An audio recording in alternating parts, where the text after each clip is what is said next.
13 তাৰিখৰ পৰা যি পৰীক্ষা আৰম্ভ হ'ব হায়াৰ ছেকেণ্ডেৰী পৰীক্ষা তাত প্ৰায়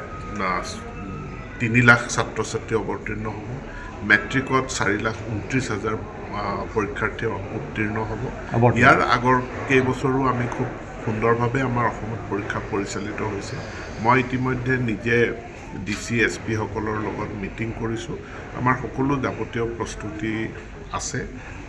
খুব সুন্দৰভাৱে সকলোৰে সহায় সহযোগিতাত পৰীক্ষা অনুষ্ঠিত হ'ব বুলি মোৰ ভাৱ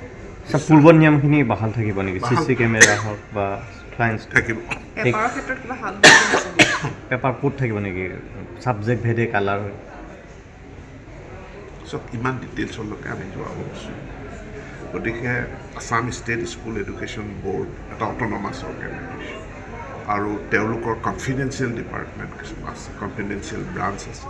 গতিকে মই এনেকৈ সুধি থাকিলে মই কি প্ৰশ্ন আহিব সেইটো মোক মানুহে সুধি দিব গতিকে